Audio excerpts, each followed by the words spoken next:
Good morning.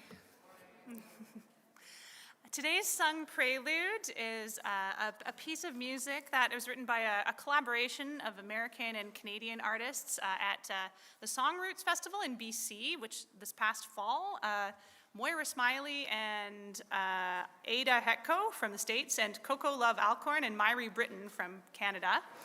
And this piece, we're doing this piece today because this last week it's been on social media being sung or that's how it came to my attention anyways, on social media being sung in protests against ICE in Minneapolis. So we're going to start with this wonderful song that is being such a wonderful part of fueling that movement right now. So chorus is behind me. I'll do a line and then you can repeat it. Gather your courage, gather your courage into your heart. When we're together, we can start. We'll do it all together. Gather your courage into your heart. When we're together, we can start. Again, gather your courage into your heart. When we're together, we can start. And if we keep going, the verses are a call and response. So I will go, and then you can follow. Gather your power. Power into your hands. Care for each other on these lands. And back to the chorus. Gather your courage into your heart. When we're together, we can start. Gather your courage into your heart. When we're together, we can start. Gather your power, gather your power into your hands, into your hands. Care for each other on these lands. Gather your courage into your heart. When we're together, we can start. Gather your courage into your heart. When we're together, we can start. Thank you.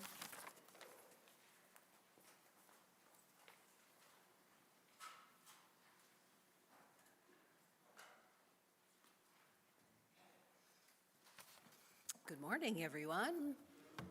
Bonjour tout le monde. Ani Kinawea. My name is Lisa. I'm a member of your board. My pronouns are she and her. And let us begin with a land acknowledgement. We acknowledge that this gathering is taking place on the traditional, unsurrendered, and unceded territory of the Algonquin Anishinaabeg Nation. We recognize the long-standing presence of the Algonquin Anishinaabeg peoples within this region and value the importance of their culture, traditions, and knowledge to our community. As a congregation, we accept our responsibility and reaffirm our commitment to reconciliation, fostering respectful relationships through attentive listening, ongoing education, and meaningful action. We pledge to offer support and uphold our role as dedicated allies. There's no board announcements this morning. I know. However, there is an invitation. So the UU Pride Group is hosting a Palatine Days event today after the service from 12:30 to 2:30 in Fellowship Hall.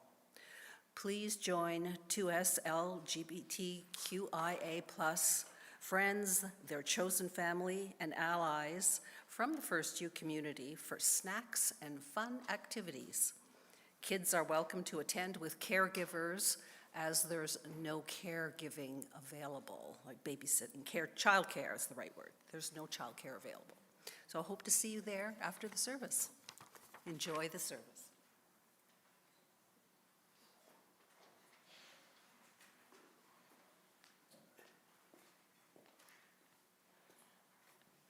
Well, just because I need to add something.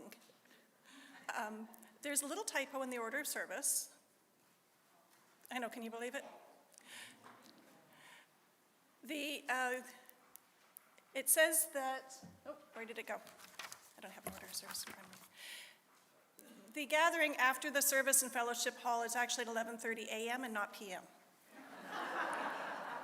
For anyone who is curious.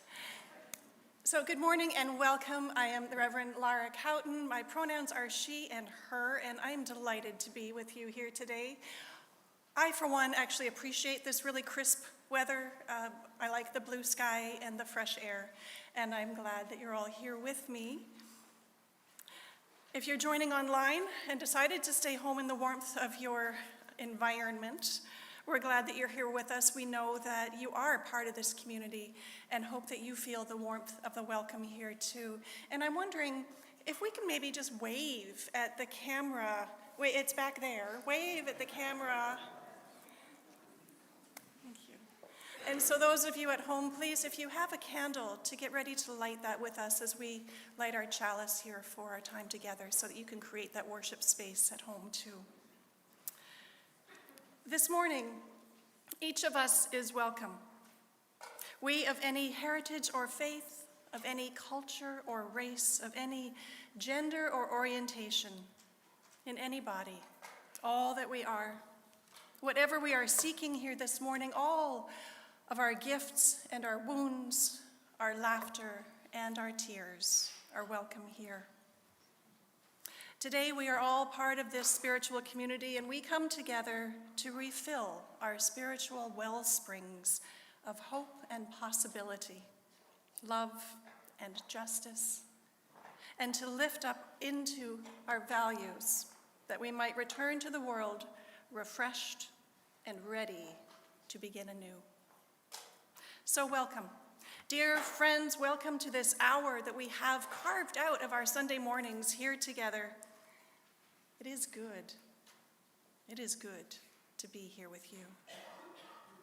And I'd like to extend a special welcome to those of you who are visiting or coming back after a long time. Please do stop by the welcome table for some information and some guidance on how you can connect more deeply and join folks in the fellowship hour for a very special Heart Collective Day, or in the after service discussion in this room over here, and I made a handout for a discussion guide. For those of you online, if you want to email the office, Bob will send you one. With that, I am going to sit down and welcome our worship associate, Chris Cormier, to come forward and share some words with you. Good morning. I'm Chris. I'm pleased to be your worship associate. My pronouns are she, her, and they, them. And our centering words this morning are by Gary Kowalski. We gather here to worship, to seek the truth, to grow in love, to join in service, to celebrate life's beauty and find healing for its pain, to honor our kinship with each other and with the earth, to create a more compassionate world, beginning with ourselves, to wonder at the mystery that gave us birth, to find courage for the journey's end, and to listen for the wisdom that guides us in the quietness of this moment. And today I have two helpers that are going to help me light the chalice.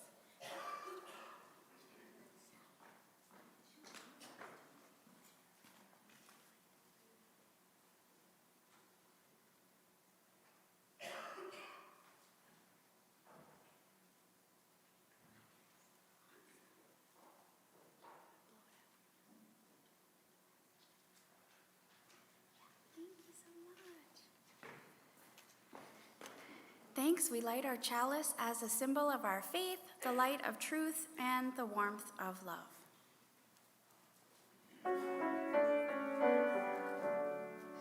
Chalice, chalice, when we rise, every life to seek our lives, of all we find to live each day, with love and truth that we lead the way. Good morning, everyone. I am Jody McIntosh. My pronouns are she and her, and I am the Director of Religious Exploration. And I have a story.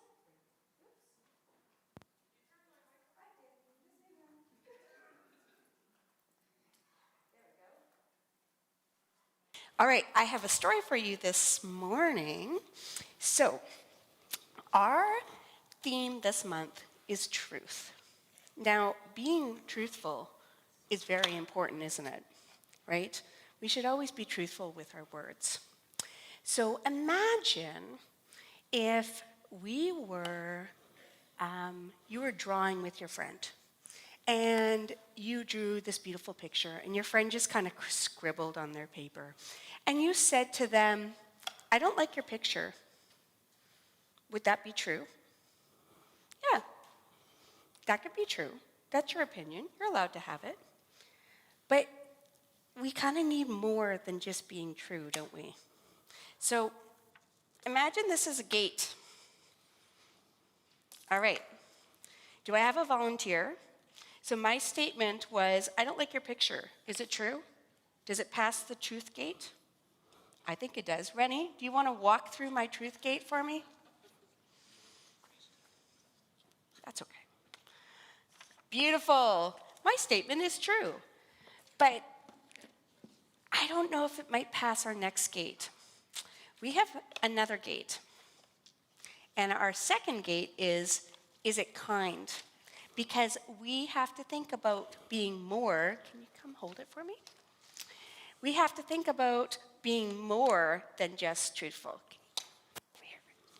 So, one of my friends here, Lydia. So, same situation, you say to your friend, "I don't like your drawing." It's truthful, right? It passes that gate. But is it kind to say that to your friend?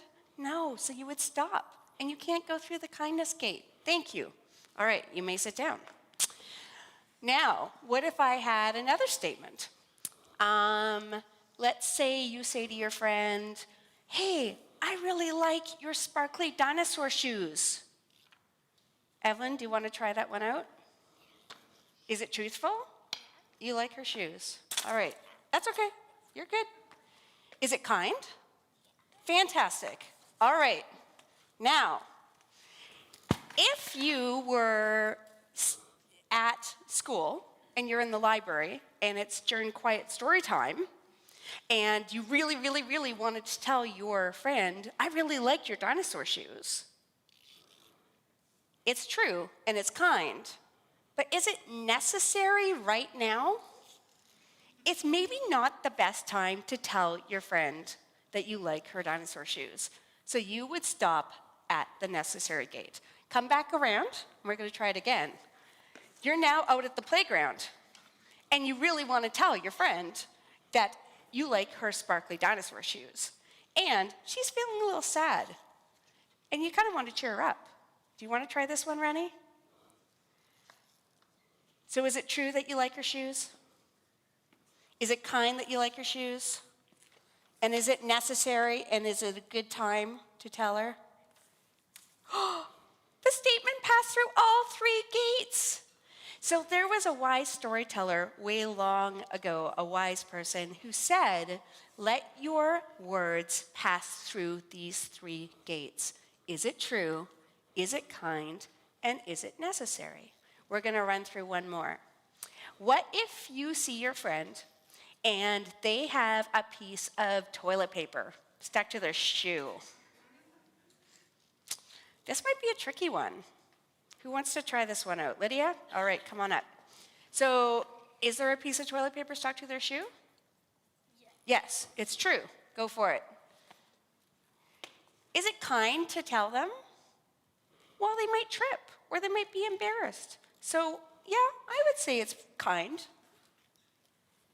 Okay, we're going to run through 2 scenarios here.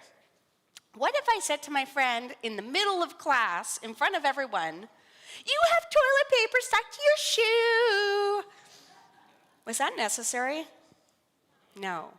But what if I took my friend aside and just said, "Hey, I just wanted to let you know you have some toilet paper stuck to your shoe"?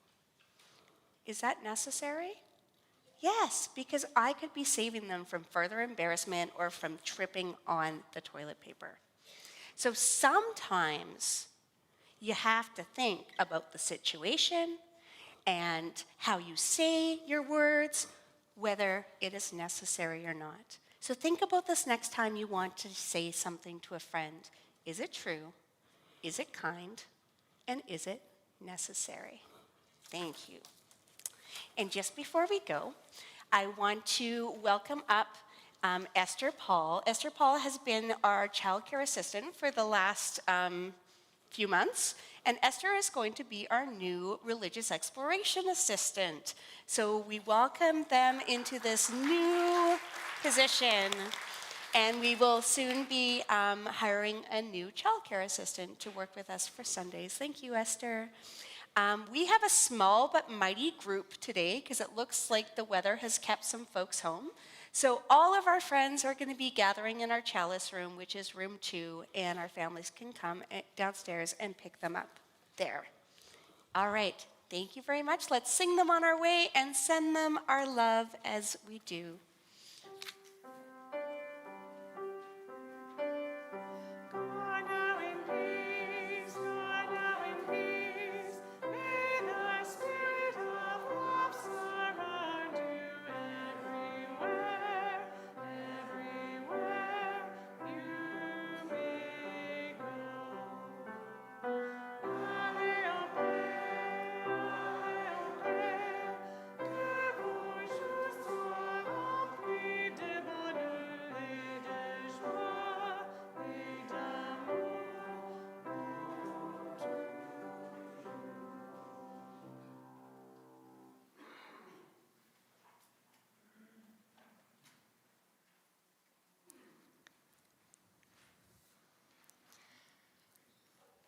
Each time that we gather for worship, we set aside a moment to expand the caring ministry of this congregation.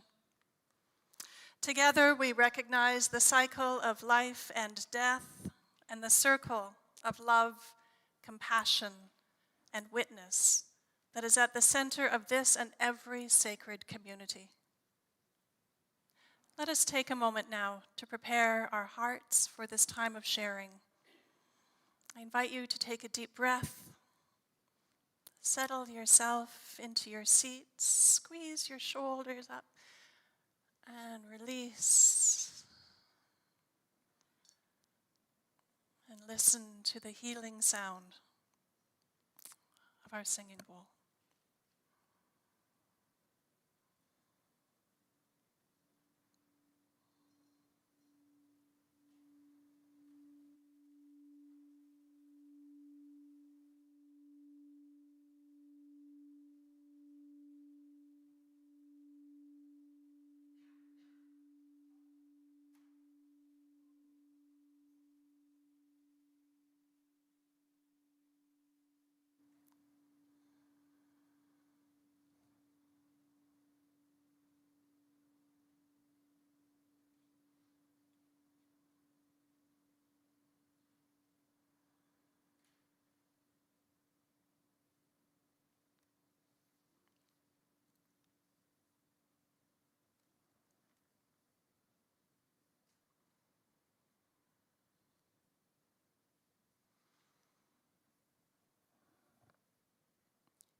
Into our waters of community care this morning, we place a stone of joy for the Olympic athletes, for their discipline and courage and perseverance, and for the way they remind us that success is reflected not only in competition, but in dedication, shared team effort, and the celebration of our global interconnections. We place a stone of ongoing concern and care for all those living in conflict zones around the world, near and far, for families displaced, for lives disrupted, for communities carrying grief, and we hold in our hearts a longing for safety and a just and lasting peace, free of fear.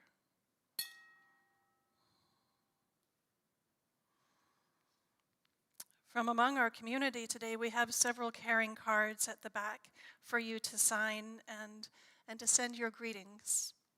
As we share a stone for Bill Wiley, our thoughts are with you, Bill, as you continue to experience lower back problems.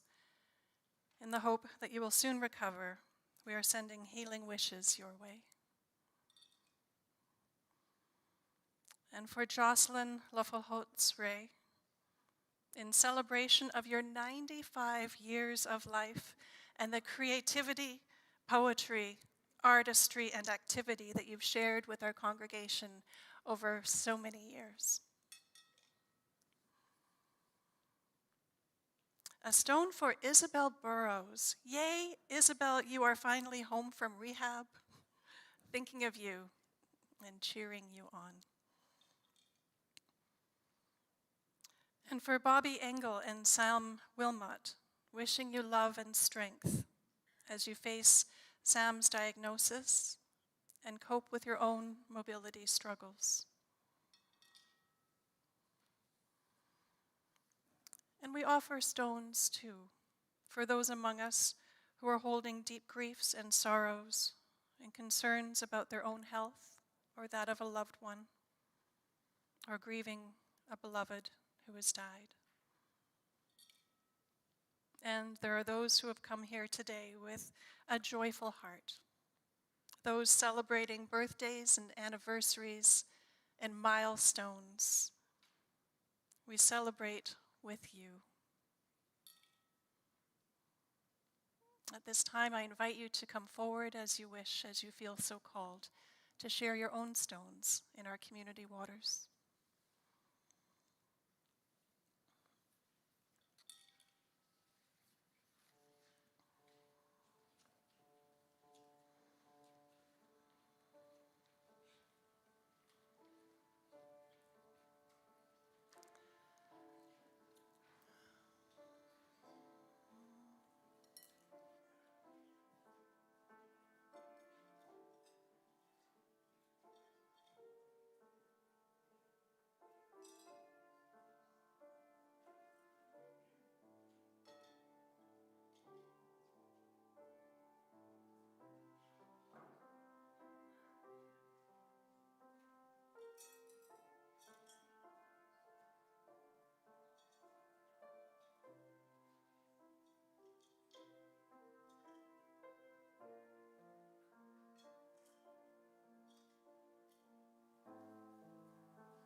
as always, a final stone for all of those joys and sorrows, those pieces of our hearts that remain unspoken.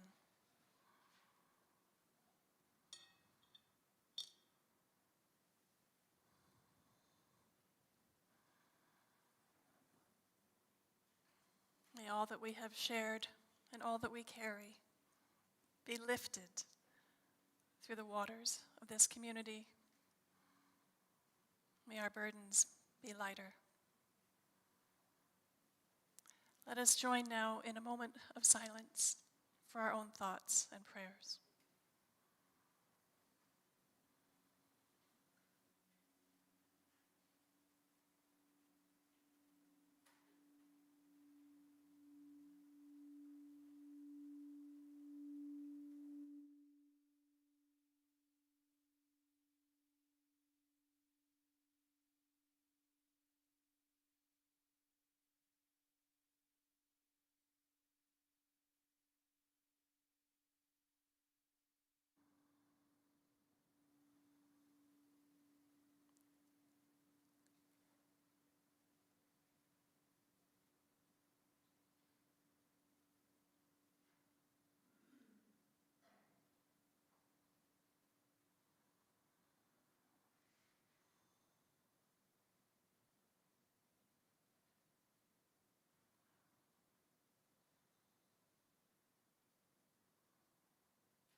Our anthem today, sung by Three Rivers Singers, is Truth by Andrea Ramsey with a beautiful text by Gardenia Bruce.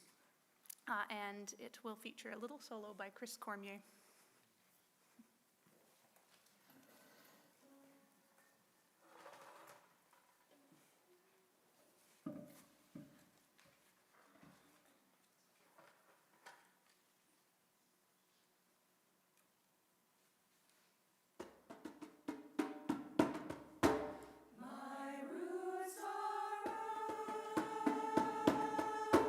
Mighty river and honeysuckle.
Please go ahead, ushers. Interdependence and generosity are core values of our tradition. We know that we are bound up with each other and our partners in the world, and that generosity is an expression of our faith. During the entire month of February, our Sunday collections, unless they're marked towards your pledge, will be split with our community partner, Pinecrest Queensway Health and Community Services, an innovative community-based multi-service center. They strive to meet the needs of diverse communities they serve and work in partnership with individuals, families, and communities to achieve their full potential, paying particular attention to those facing barriers to access with mentorship programs for Black youth and those who are most vulnerable and at risk. Please give as generously as you are able. If you have a smartphone handy, you can use the QR code on the screen or the back of the order of service to make an online donation. I offer this affirmation of gratitude for the gifts shared today. Let us be grateful when we are able to give, for many do not have that privilege. Let us be grateful for all those who share their gifts, for we are enriched by their giving. And let us be grateful even for our needs, so that we may be held by the generosity of others. May the work of our hands and the generosity of our hearts be given in gratitude this day. And we have 2 readings today. The first reading is from the Canadian Museum of Human Rights. In November 1946, hair salon owner Viola Desmond went to a film at the Roseland Theatre in New Glasgow, Nova Scotia. But what began as a night at the movies became a night in prison. Unaware that the theatre was segregated, the Black Nova Scotian chose a main floor seat. When she refused to move to the balcony where Black patrons were expected to sit, she was arrested and dragged out of the theatre. For many people, the story would have ended there. But Desmond refused to accept the charges against her, and her case went all the way to Nova Scotia's Supreme Court. By refusing to change seats and by fighting her conviction in court, Viola Desmond directly challenged segregation in Canada. She was not the first Black woman in Canada to push back against racism. Carrie M. Best, the founder and editor of The Clarion, the first Black-owned newspaper in Nova Scotia, had already written about the injustice of segregation. In 1941, she and her son were removed from the same theater as Desmond, also for sitting in the whites-only section. As Desmond learned 5 years later, Best's challenge did not end the Roseland Theatre's policy of segregation. Desmond recognized that what had happened to her was an injustice, and she realized she had the power to speak out against it. After speaking to family and friends and realizing she had their support, Desmond decided to appeal her conviction, and it was eventually brought before the Supreme Court of Nova Scotia. Even though she ultimately lost her appeal, her stand against injustice galvanized Nova Scotia's Black community and helped inspire Canada's civil rights movement. Unfortunately, the personal cost for Desmond was high. Her marriage ended, and she abandoned her business in Nova Scotia, moving to Montreal. She passed away in 1965 in New York City. Our second reading is from Black feminist and poet Audre Lorde. I have come to believe over and over again that what is most important to me must be spoken, made verbal, and shared, even at the risk of having it bruised or misunderstood.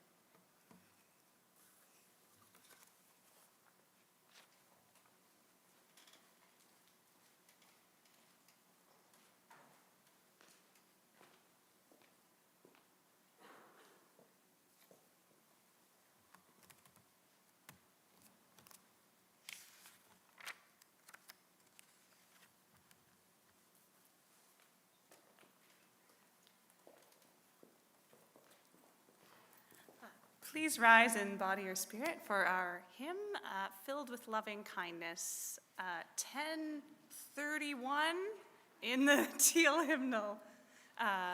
And the words will be on the screen behind me. We'll be substituting them each verse. We'll start with I, and then you, and then we.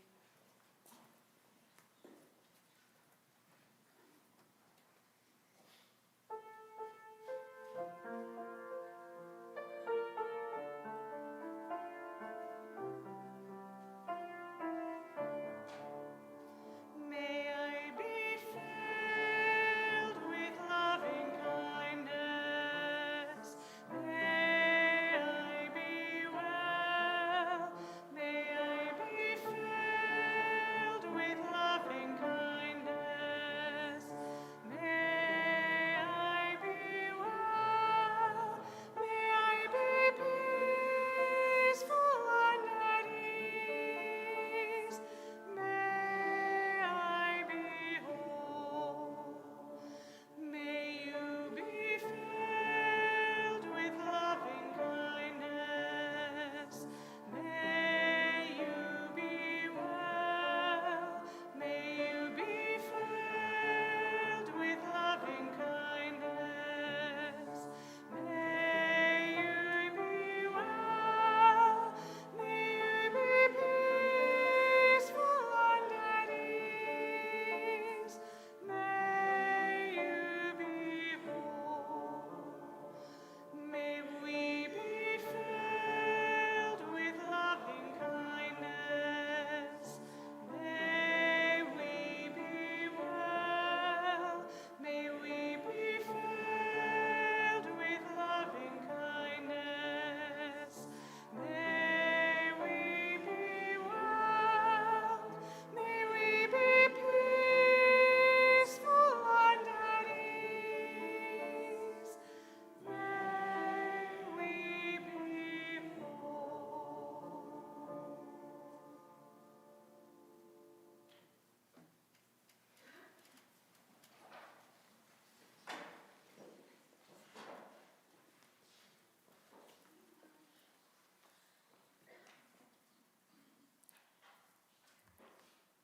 In ancient Greece, Socrates was visited by an acquaintance eager to share gossip about a mutual friend. Before the man spoke, Socrates said his words must first pass through 3 gates. The first gate is truth. Socrates said, "Have you made absolutely sure that what you are about to say is true?" The man shook his head. "Well, I heard it from the butcher who heard it from a client." Socrates cut him off. "You don't know for certain that that is true then. Is what you want to say something good or kind?" And the man again hesitated. "Well, yeah, not really." "Well," said Socrates, "one gate still remains." Socrates continued, "Is this information necessary to me?" A little defeated, the man replied, No, not really." "Well then," Socrates said, "if what you want to say is neither true nor good nor kind nor useful or necessary, then why say it at all?" There's an added question sometimes attributed to the Indian guru Sai Baba. Will what you have to say improve upon the silence?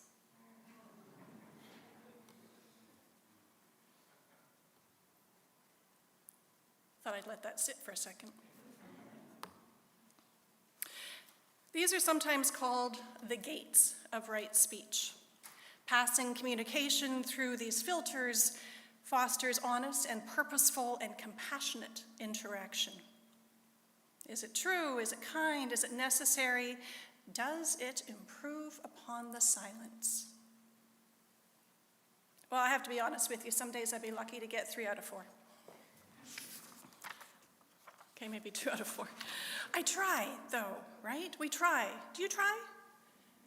Yeah? These questions, these gates, are not a muzzle. They're an invitation to consciousness, to responsibility, to care. Because words matter.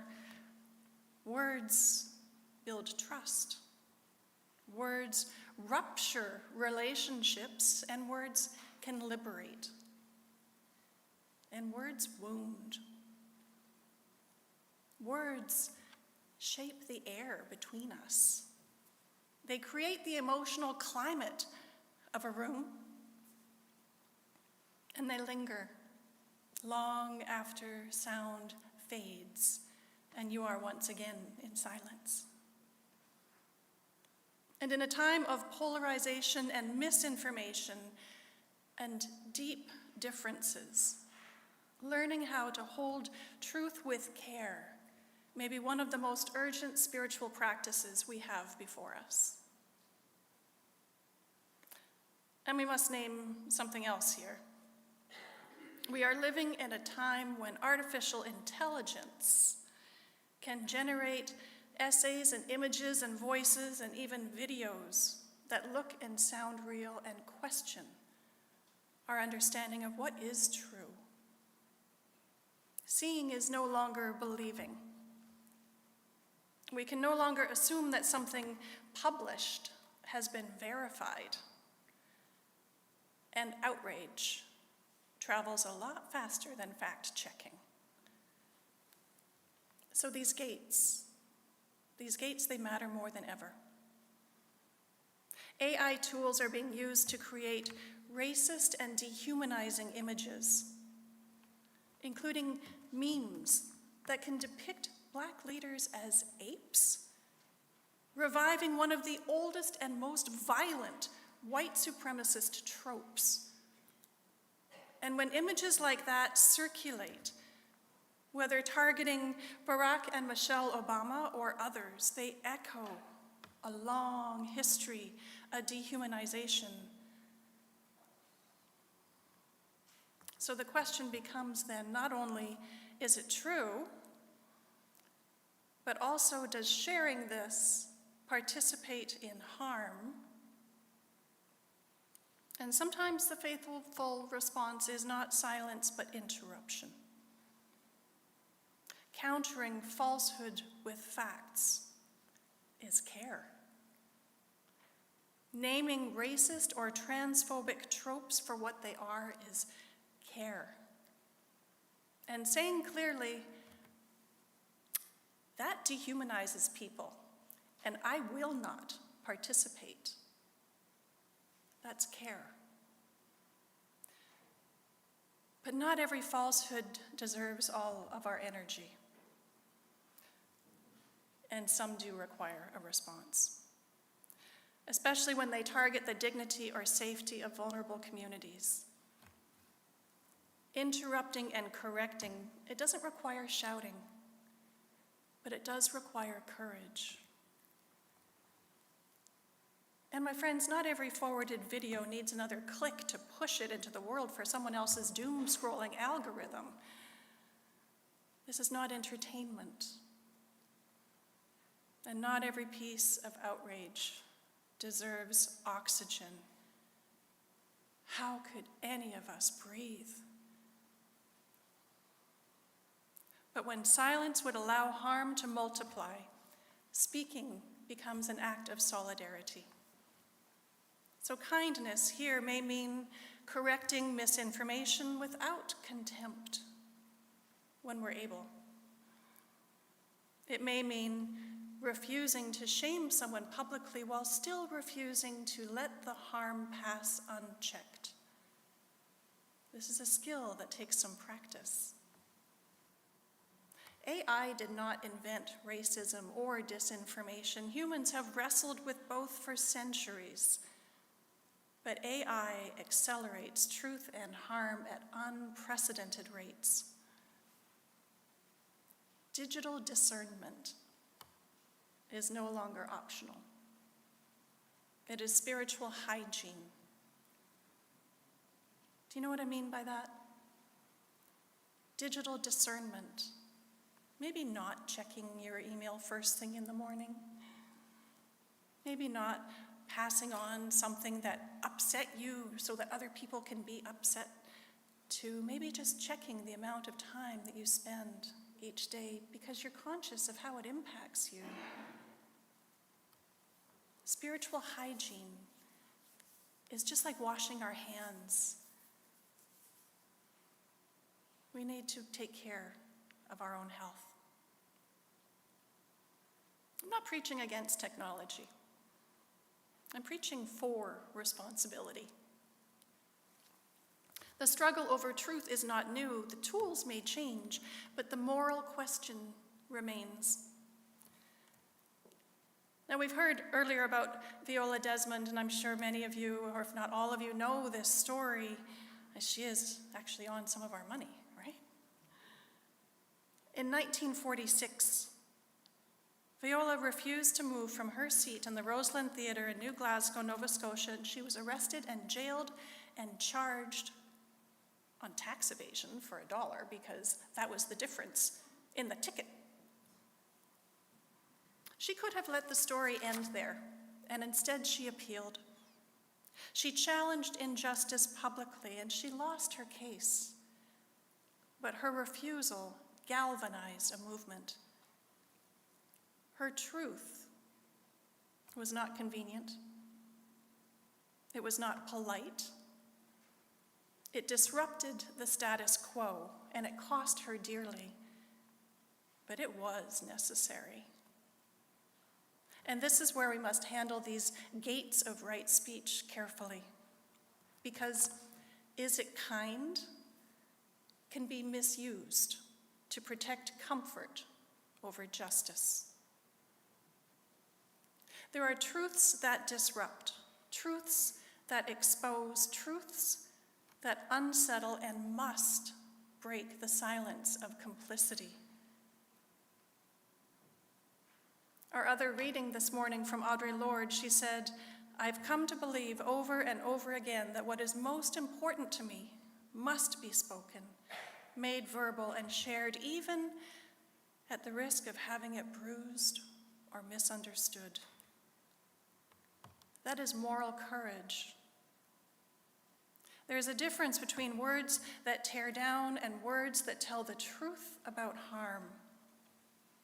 One is reactive, the other is liberative. So how do we discern when and how to speak our truth? Reverend Dr. Jackie Lewis says, "Truth is a drink of water to a parched traveler. It lubricates relationships. It liberates us from bondage, and it builds trust and connection." But water, it can nourish and it can flood. Truth becomes weaponized when its purpose is superiority, when it is delivered to win, to humiliate, to score points rather than build bridges. We've all felt that kind of truth, the kind that lands like a slap.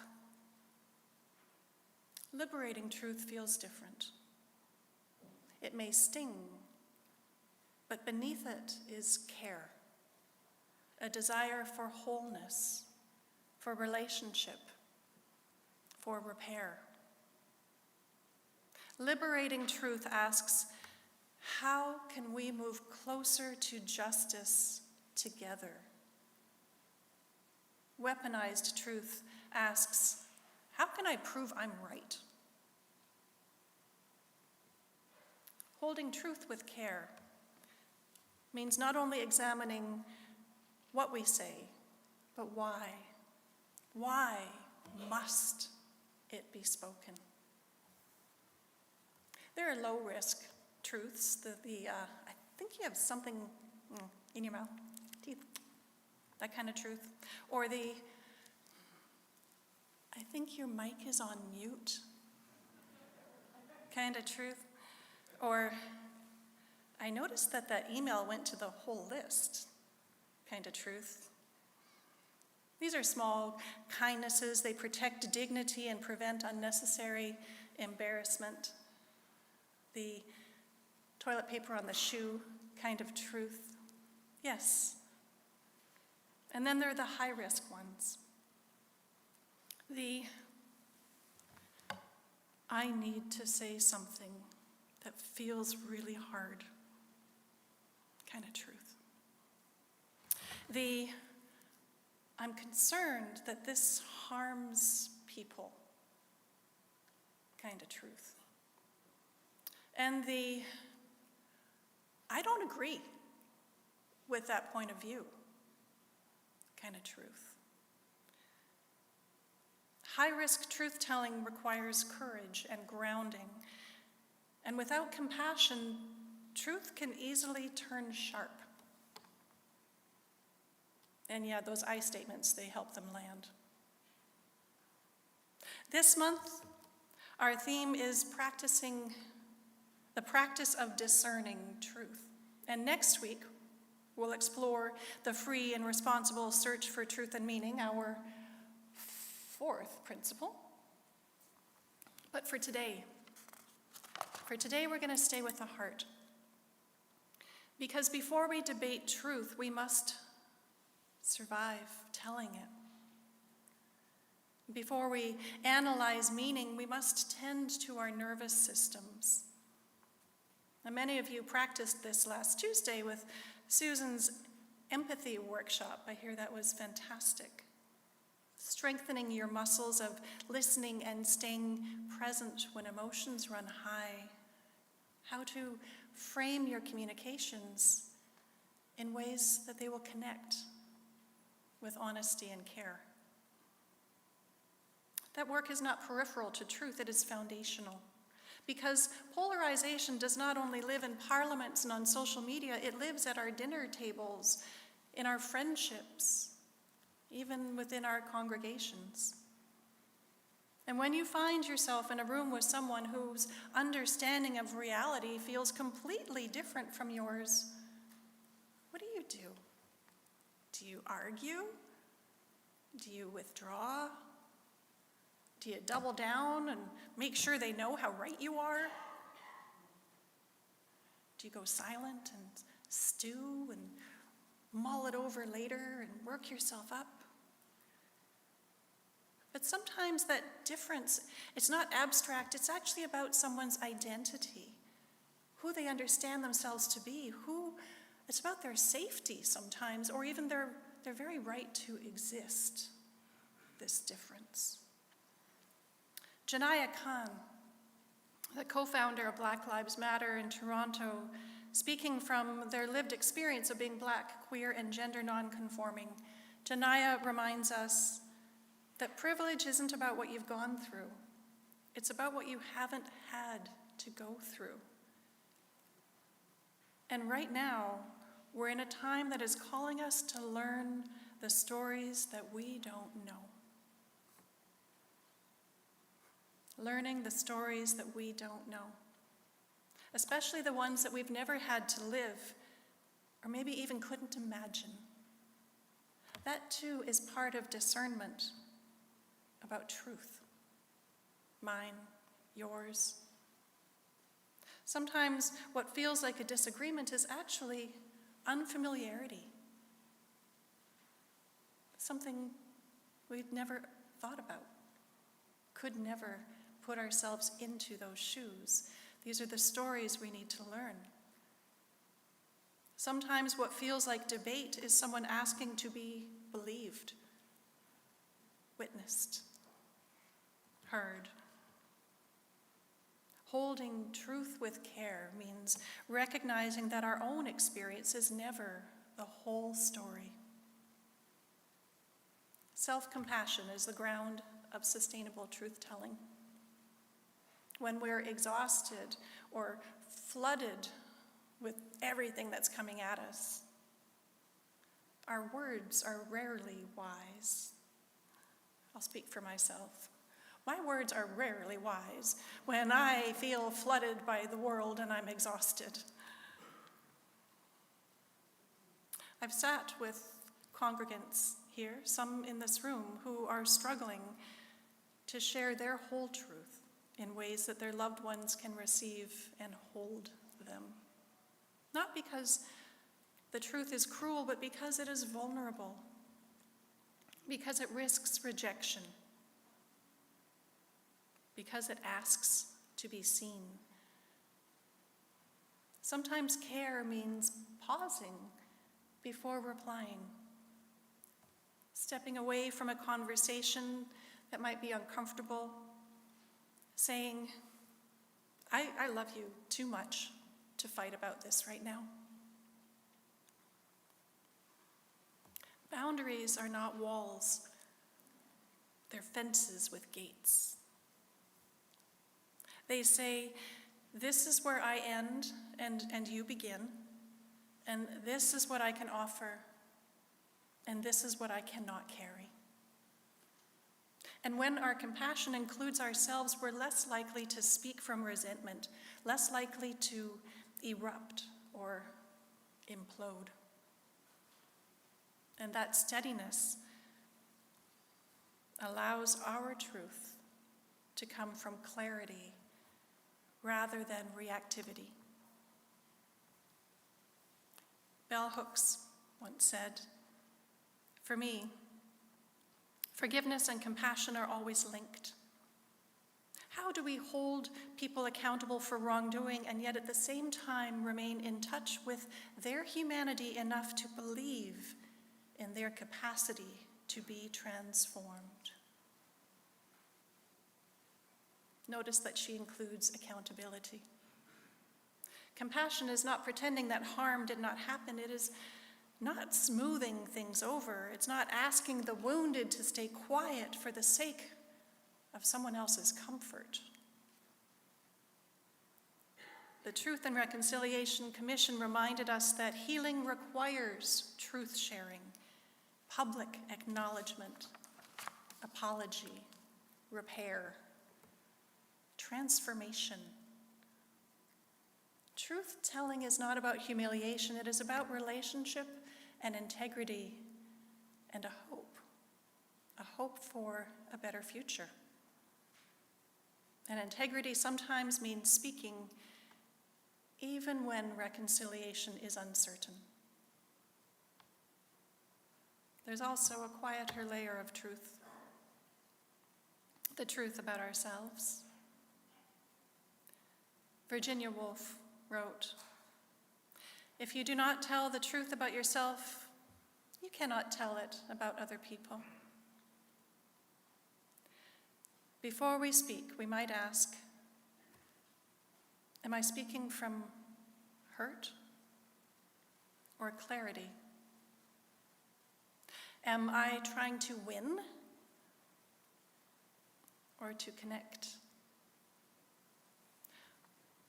Is what I'm trying to say coming from my deepest values or from my bruised ego?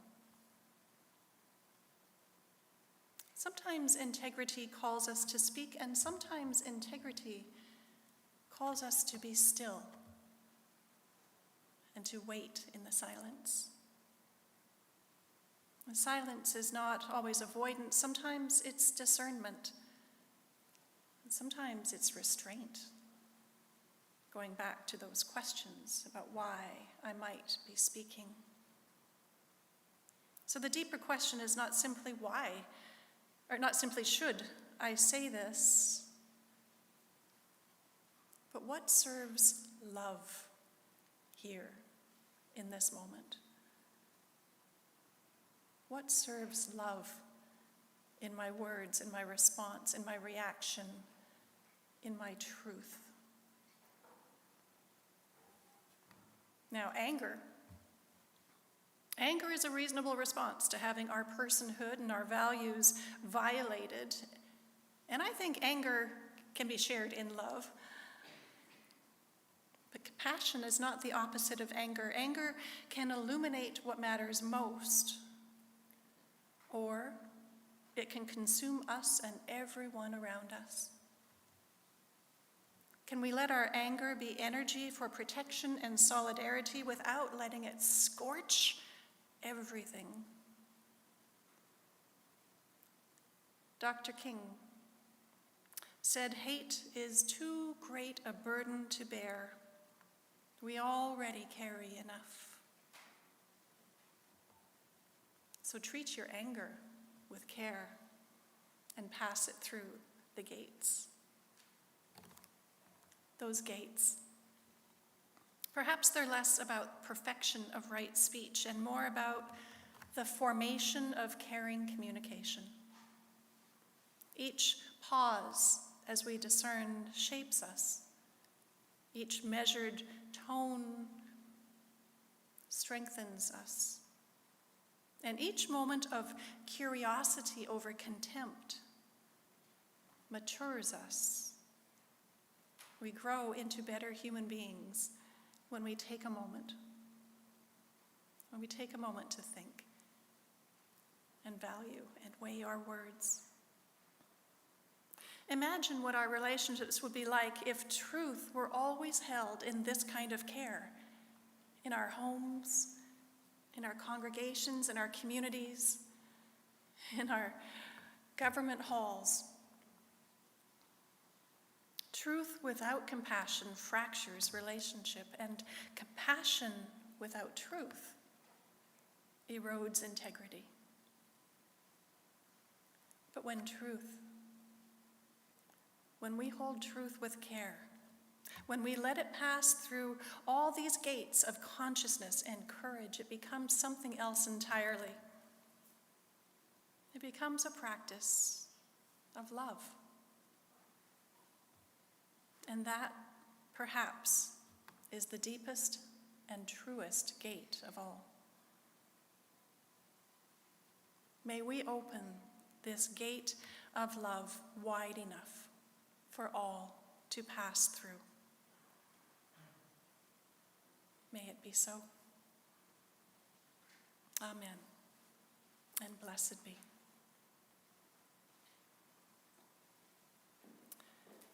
Please rise in body or in spirit and join us in singing hymn 1012 in the Teal hymnal, When I Am Frightened.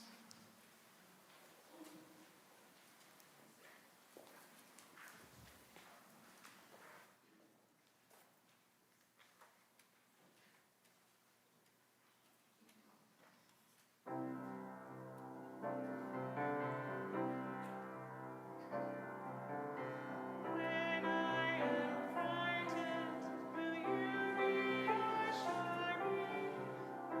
I am certain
We extinguish this flame, but not the light of truth, the warmth of community, or the fire of commitment.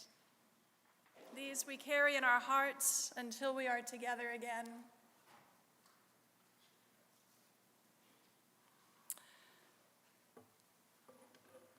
As we leave this sacred place today, recognizing all the challenge and tumult of our days, let us attend to the practice of love.